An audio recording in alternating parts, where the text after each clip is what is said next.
Welcome to the Catalyst Life Coaching Podcast with John Kim and Noelle Cordeaux. If you're inspired to begin your own life coaching practice or just want to learn a little bit more about what it's all about, visit JRNI.co. That's JRNI.co for more information. Your adventure awaits. John and Noelle would like to invite you to a live training and Q&A session happening on September 24th, 2019. They'll be discussing career change, the many, many different ways that you can become a coach or use coach training in your current career, and answering your questions about the $4.2 trillion wellness global economy. That's right, $1 trillion. So head over to JRNI.co/career to sign up. That's JRNI.co/career. It's time to get the skills and training you need to make a bigger impact in the world around you. And we'll see you on September 24th. Hey guys, on today's episode, we're going to talk about burnout, the real biological, psychological, and physical impact of burnout and stress. I guess you could say the science behind burnout, and thank God Noelle is here because I'm not a science guy. Noelle, this is a very important topic. It is. And as I was going through the research, I was struck by how common this is and how serious it is and how many people are subject to it. Yes, and thank God you're here because that's a sentence that I don't think I've ever said in my life as I was going through the research. Oh, we're going to work on that, John. You'll get there. But I do have personal experience with burnout, so we could talk about that as well. Maybe that's something I could bring to the table. Let's talk about burnout. Let's talk about which door do you want to go into? So let's talk about, what burnout is from kind of a biological perspective, because I think that's when we're talking about burnout and we're understanding it, a lot of times people default to a mental scenario where they're experiencing stress, they're experiencing fatigue, maybe even frenzy. But what burnout is a chronic state that where the regular stresses that occur in everyday life are just sustained for over long periods of time, and they impact our whole body. Yeah, I think a lot of people mistake burnout for just mental anxiety or high stress. Yeah, very much. And I feel like burnout is more, as in it's like the death by 1,000 paper cuts, the slow burn, like over time. You're saying, correct? That's exactly what it is. So, short-lived feelings of stress are totally normal and regular. It's when those short-lived feelings don't come and go, when they stay and become chronic and long-lasting, that they start to kind of hook in and cause a lot of different problems. How do you know when you are experiencing burnout? Or is that what's difficult is you don't know? It creeps up. I think it's difficult when you don't know. And I've been going through this for the last couple years, and everyone around me has kind of seen me, I'll be fine. I'll go, and then I'll hit a wall and I'll crash. And when I crash, it's like a serious crash. And then when I was reading this stuff, I was like, holy shit, like I've been living with these exact chronic stressors for years. What are some of the symptoms of burnout? Physically, biologically, mentally, emotionally? Yeah, so the symptoms are just starting with irritability. Mm-hmm. You're cranky. Everything bugs you. You're tired. You're experiencing headaches. You have difficulty concentrating. You have ruminating thoughts, which often show up as kind of rapid and disorganized, focusing on problems, anxieties. You have difficulty sleeping. You have digestive problems. You have a feeling of helplessness, a perceived loss of control, low self-esteem. It impacts sexual desire, nervousness, frequent infections or illnesses. And now those are the symptoms. And so what all of those things then lead to are some pretty serious health consequences that can include heart disease, high blood pressure, diabetes, a weakened immune system, more entrenched sexual dysfunction, gastrointestinal disorders, skin irritation, respiratory infections, autoimmune diseases, insomnia, depression, anxiety, PTSD, and in very extreme cases, schizophrenia. Wow, that's a lot. Right? That's a lot. Yeah, I think, It's a lot. especially in today's culture where there's a lot of stuff happening in the startup or business world and social media, where people are saying, it's all about getting up at 4 a.m. and grinding, and if if you're not working, then someone else is, and all that. With those messages, it's very easy to kind of start to burn out, to Oh, not practice yeah. self-care. So now here's the crazy part. So I just went through that crazy long list of symptoms and then the crazy long list of health outcomes. Do you want to know what the major potential causes of this junk is? It's three Hmm. things. Oh, this is Your great. job, your Right? job, finances, and relationships. Wow. Yeah. I mean, I High was gonna pressure say job. Yeah. I was gonna say your job, but I didn't know also. Yeah, I mean, obviously, of course, relationships and yeah, finances for sure.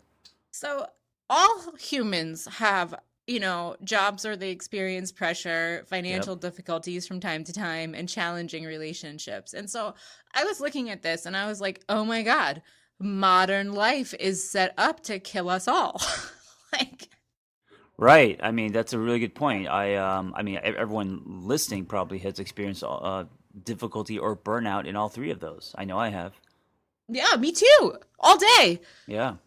When All when day. you were talking about the symptoms, what I was thinking about is, and just because my brain always simplifies, it's basically going from living to existing. I mean, you Yeah. basically, you turn into a kind of a zombie.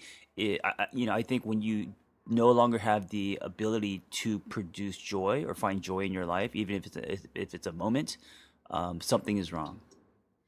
Yes. So, and then coming at this from a coaching lens, because this month we're focusing on careers and the workplace and how this all works, you know, one of the things that I've been thinking about a lot is that there really isn't quite separation of work-life balance, and that I think it's a big myth.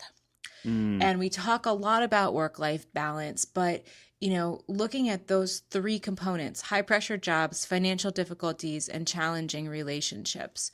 Um, when you go home, the pressure of your job or your financial difficulties or challenging relationships, whether they're personal or at work, that doesn't leave you. And then when right. you go to work, your financial difficulties and your challenges with relationships don't leave you. So really, it's this entrenched, mental state of rumination that I think is what's tanking people. Yeah, and I want to just briefly talk about what you said about the work-life balance. And I've experienced both being an employee at treatment centers for many years, also working in nonprofit. I've experienced burnout there, and then also most of my adult life working on my own from home. And yeah, I don't think there is a work-life balance. I think when you get obsessed in building something, in order to actually make a dent, in order to be I guess successful, you have to kind of immerse yourself into it. Yes, and I think that kind of what I'm seeing, and this is really coming to me full circle in a beautiful way, is that we're starting to talk to a lot of different business owners outside of our own org about what their employees need, where their pain points are, and try to figure out how to use coaching to actually help people. And it's the way that we approach work that's the problem. It's not the work. Right, right. Yeah. So go deeper on that. What do you mean the way that we approach work versus the work itself?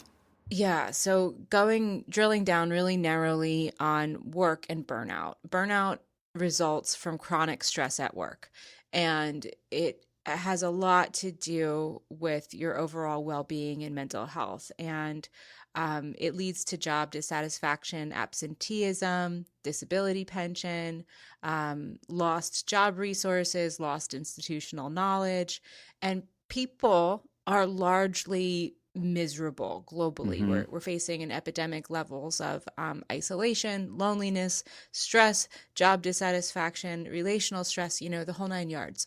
So it's the environment themselves that are creating this situation where there's so much fear that's palpable with folks. Like, what if I lose my job? What if I speak up about my stresses? What if I am really having difficulties with parenting or managing my finances, or I'm looking for housing and I don't know how to do it?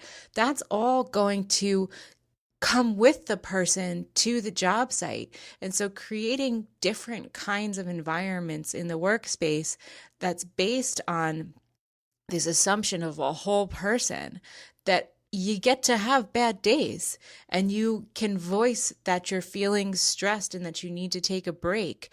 Just injecting those two simple measures into the workplace with compassion would be a game changer. Yeah, absolutely. I remember at one of the lowest points in my career as a therapist, I was working at a privately owned treatment center, and it was so strictly run by fear. The One of the things that you had to do, if you wanted to go to the bathroom, you actually had to sign out, put your name, write down when you're going to the bathroom, and then after going to the bathroom, you had to sign back in and write when you came back. And I remember at that moment, it was a new thing they incorporated. I was like, okay, this is the straw that broke the camel's back for me. This is just toxic. Like, the environment was so rigid. I burned out very fast. And then I remember that I got the opportunity to tour Google in Los Angeles, and I remember walking through, and I mean, they got sleeping stations. There's people doing laundry. All their dogs are there. All the food's free, and I was like, "Holy shit, this is amazing." Yeah, so let's talk about that. At Google, it seems like they're valuing their very talented, very high worth employees as whole people, and trying to create environments where people can live at work and live outside of work. Yes, they deleted the line from work and play. So meaning their work can be their life and their life can be their work. And by creating that environment, allowing the employees to bring laundry or to have croissants for free and bring their dogs, man, the quality. That's why no one leaves. The quality of life, at that company is supposedly amazing, and it's like, it's basically the old versus the new. It is. And, I think a lot of it stemmed, Google put out a landmark study several years ago about what makes good managers. And let's be honest, most of the time people leave jobs because of bad managers, because there's an individual who's making their life miserable. And the number one thing that the study found is that good managers care about their employees' whole lives. They care about their goals, they care about their families, they care about what's going on for them. And that makes the difference between an employee that will stay and Hmm. an employee that will go. Well, not only stay, but go above and beyond. Mm. Go above and beyond in many ways. Yeah, In yeah, many ways. And I think, in this world of emerging gig economies and automation and seeing humans as basically disposable, what companies are losing is their integrity, their humanity, right. and the value of institutional knowledge. Yep. Yep, and I mean, I actually love, because I'm old enough where I could kind of see. I've lived through both generations. My parents and their ethic, and even the people that owned that treatment center, they were from a different culture. So I kind of have my foot. I had my foot in the old, and then also now the new. And I think the good news is that there is change, that companies are being run differently. There are different environments being created in the workspace. All of that I'm getting, the privilege to see in my lifetime, and I think that's a good thing. Absolutely. So, coming at this from a couple different perspectives is we know that burnout is happening across the board. We know that lots of different populations are really susceptible to heart disease. Here's a really staggering statistic. So, Black women are dying at disproportionate levels than everybody else in the US due to heart disease. So an entire football field of Black women passes away with regularity. Heart disease can be directly linked to this level of burnout. And, we're not looking at it from a social stratification perspective. We're not looking at it from, a cultural perspective. We're looking at it specifically from a health perspective. And I think there's this idea of like, oh, let's just infuse some fluffy wellness in there. Like, do yoga, everyone. No. No, we need to completely upend the way that society views capital over humans if we're going to change anything. Yeah. And of course, that's going to be a long journey. Hey, man, I'm digging in for the fight. Yeah. Every day I suit up. I mean, just because of capitalism and all that. So let me ask you this: what if someone is going through burnout or feeling that way? What are some things that they can do? So this was really eye-opening for me because as I was looking at this, I was turning the lens on myself. I have a high-pressure job. I, of course, experience financial difficulties just like everyone else, and I have many challenging relationships in my life. And I was thinking, what can I do? And I was really reflecting on how I lose concentration and follow through to these feelings of helplessness or a perceived lack of control. And so the first thing that I did was I called my therapist and I made an appointment with my therapist. The next thing that I did was I queued up a list of topics that I wanted to bring to my coach, because the best way to attack this kind of stress is to take action and to get action steps in place and to start hacking away at it in small quantities so it doesn't feel so overwhelming and staggering. And then I talked to our team and said, hey, gang, I'm experiencing some chronic stress right now. I need to do things differently in order to alleviate a little bit of this. And honestly, most of the things that are causing the chronic stress are on the personal side of my life. And then in business, in our company at least, we create space for folks to go through those personal things without penalty and then come back stronger to an empathetic environment that values the whole person. Yeah. So, I mean, what I'm hearing is to not do it alone, to ask for support. Don't do it alone. Yeah, to give yourself what you need. If you are in a workspace where doing it with other people and getting support is not permitted, meaning that the workspace is structured where you're kind of forced to handle, burnout on your own, then, I think that's where either self-care comes in, or maybe it's time to look for a different work environment. I mean, you don't have to change what you do, obviously, but the space that you work at may be toxic. Like, a lot of times we're in relationships that are toxic. It may be. And, I would also offer, for the concept of getting outside help, to check out coaching, because a lot of folks turn to therapy and they process their problems, and it's really awesome. And as I said, I use a therapist, but when you work with a coach, you start to take action. Yeah. And that is the part that really, really, really alleviates the stress. Yeah, I do think with burnout, over processing, it's more about taking action and taking action fast. So coaching, I think actually in this case would be better. It would be. It would be 100%. And that's why we're working on bringing coaching to lots of different companies. So if you are an HR rep out there and want to chat about how you can alleviate burnout for your best employees, check us out. Give me a call. Yes. All right, guys, thank you for listening. And Noelle, thank you for the important topic today. Thanks, John. Take care. Take care. Bye. John and Noelle would like to invite you to a live training and Q&A session happening on September 24th, 2019. They'll be discussing career change, the many, many different ways that you can become a coach or use coach training in your current career, and answering your questions about the $4.2 trillion wellness global economy. That's right, $1 trillion. So head over to JRNI.co/career to sign up. That's JRNI.co/career. It's time to get the skills and training you need to make a bigger impact in the world around you. And we'll see you on September 24th.